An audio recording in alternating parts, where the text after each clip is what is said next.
movimiento, la perdí. La ametralladora.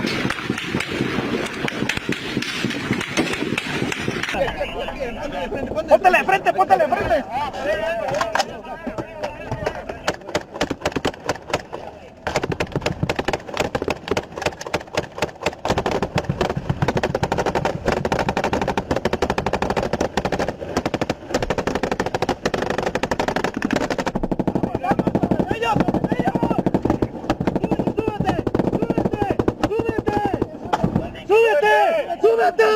¡Súbete, vámonos! Aquí mero. ¿Dónde están? Ahí está la camioneta. ¡Tírale, barre!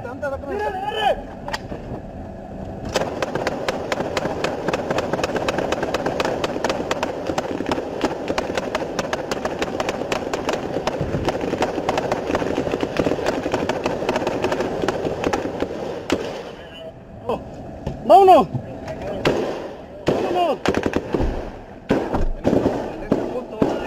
¡Ya no tiren! ¡Alto el fuego! Están gastándose las municiones, no saben. ¡Alto el fuego! ¡Dale, sobre él!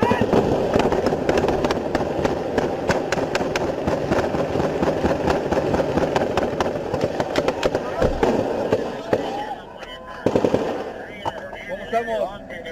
¡Vámonos! ¿Cómo estamos? Novedades.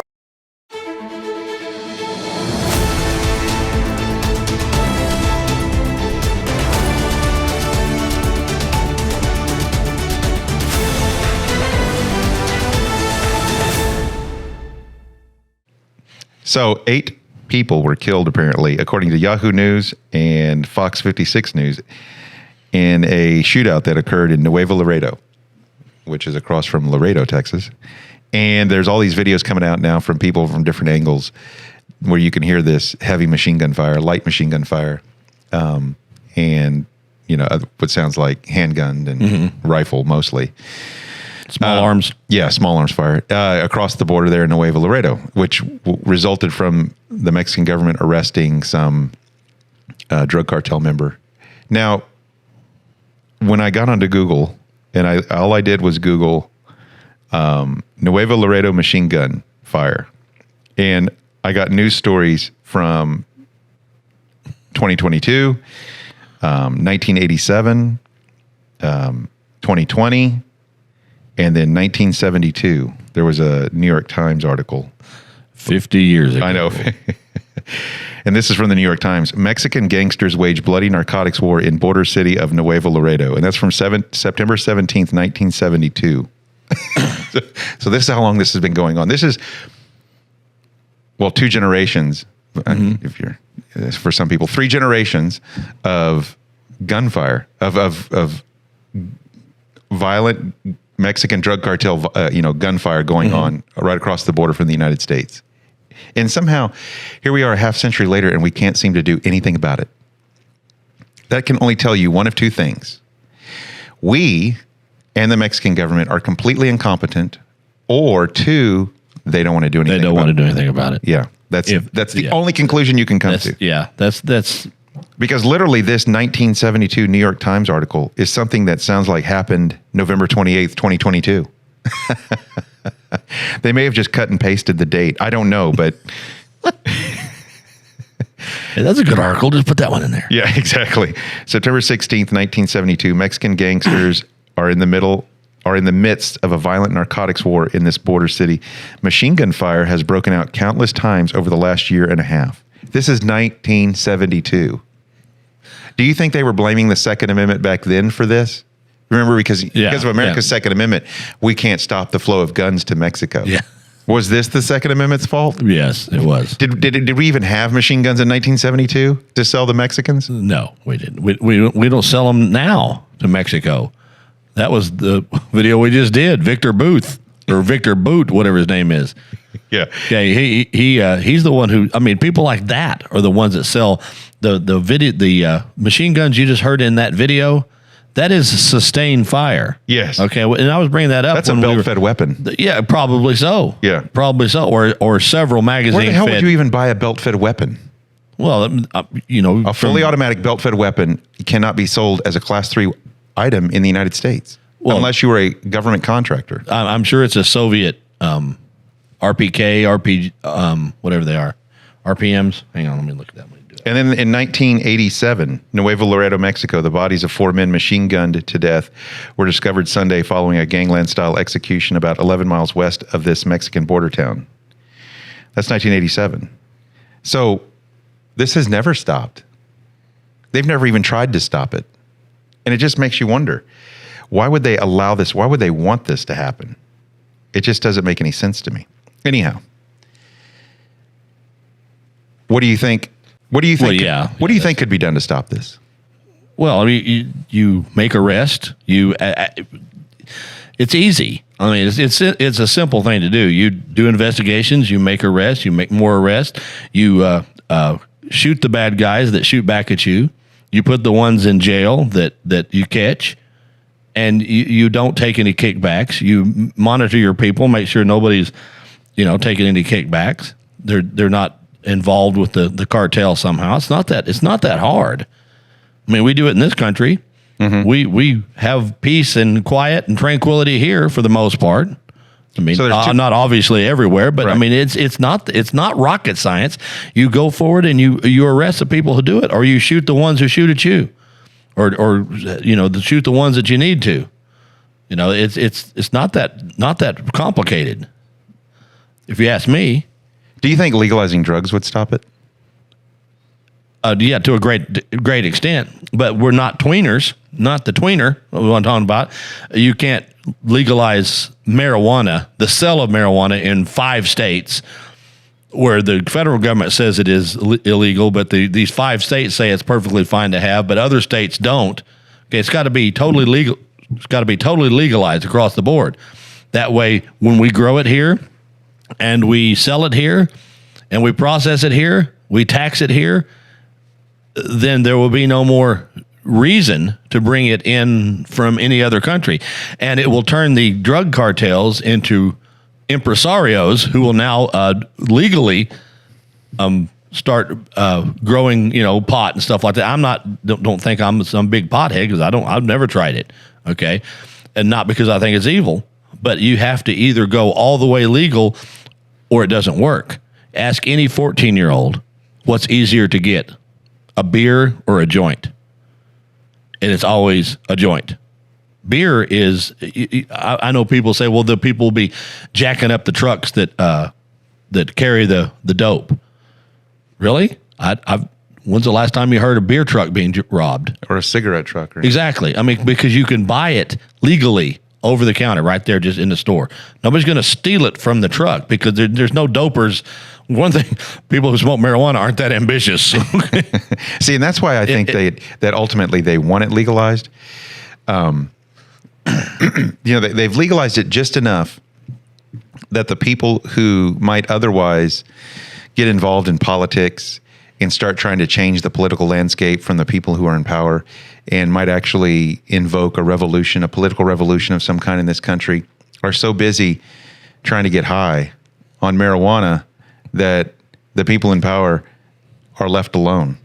And I think that's part of what's going on and why all of a sudden there is this push to legalize drugs in our society, is to simply pacify people who were otherwise not controllable, simply because they know that we're about to go through a pretty bad time economically, because you can't, no country can survive a national debt that eclipses their gross domestic product. Yeah.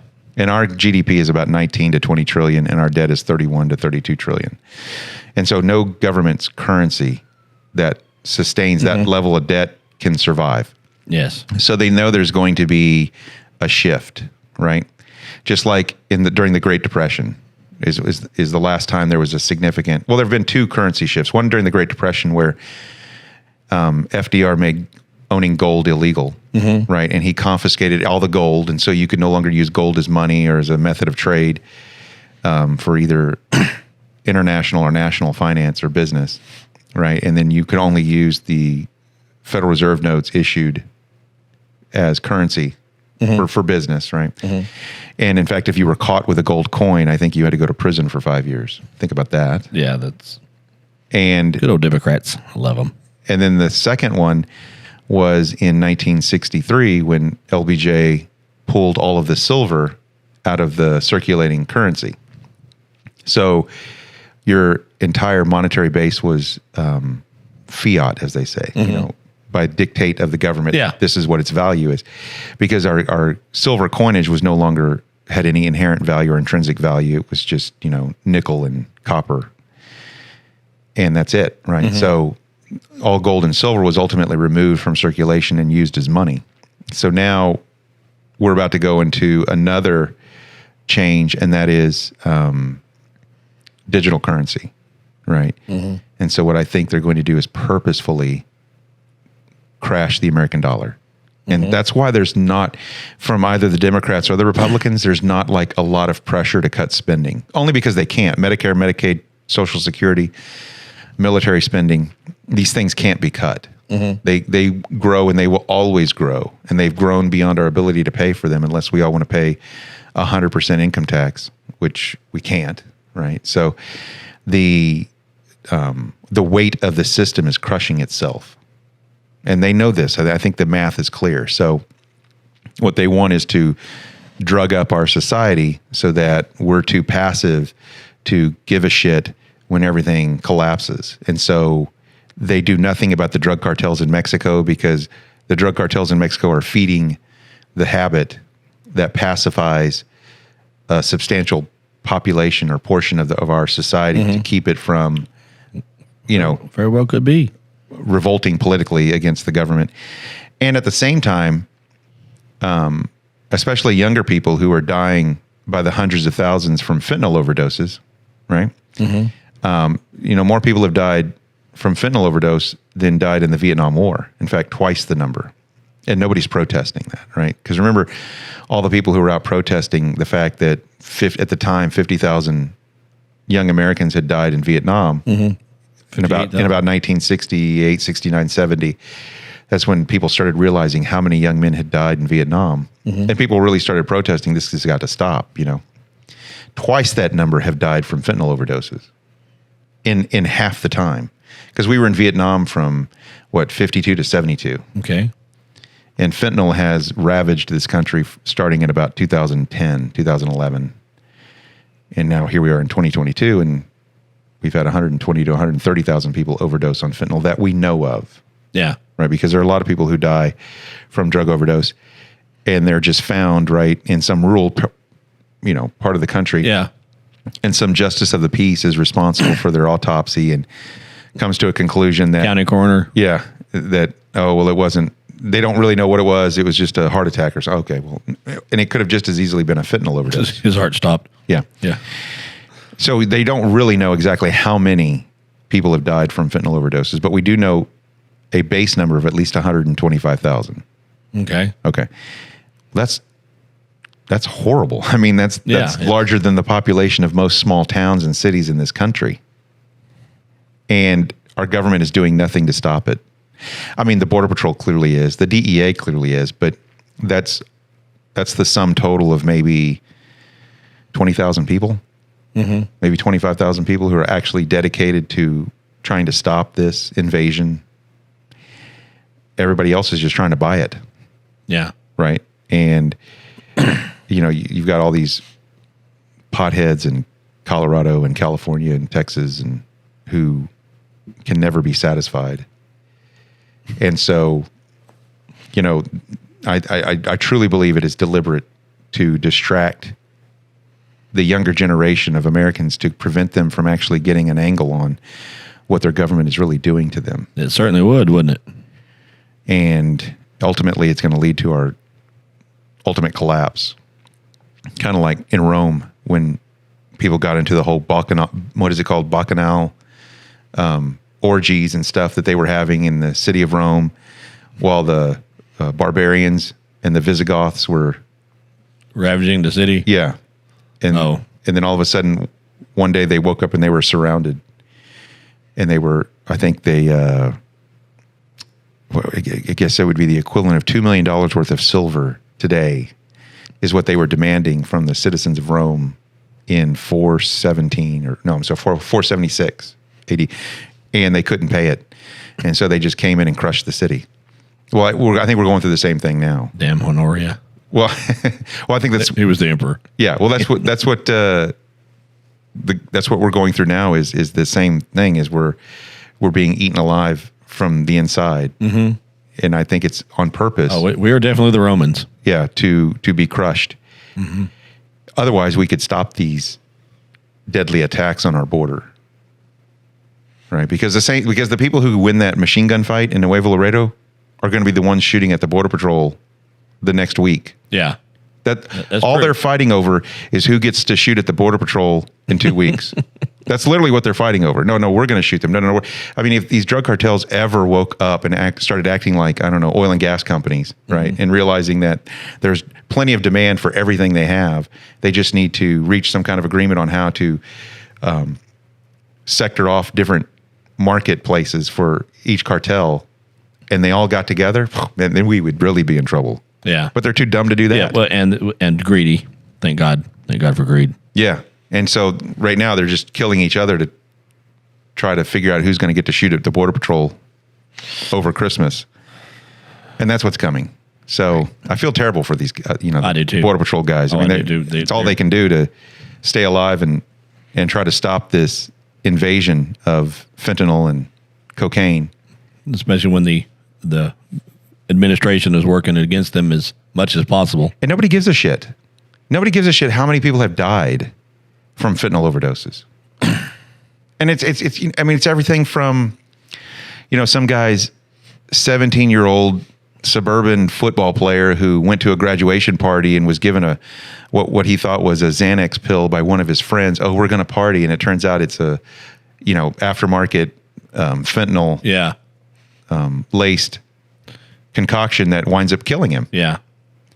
And then your 17-year-old son is dead. Yeah. Counterfeit narcotics. Or your 22-year-old daughter who's in college, partying at her sorority house is dead. That's who's getting killed. And nobody gives a shit. Right? So. Well, nobody in power gives a shit. That's for sure. And you just, I don't know. It makes me, it disgusts me. It does me too. Anyhow, that's enough for me. Tell me what you think. Comment below. We read them all. Like and subscribe. And, we hope we win this war, although I don't think we will. We'll see you in the next video.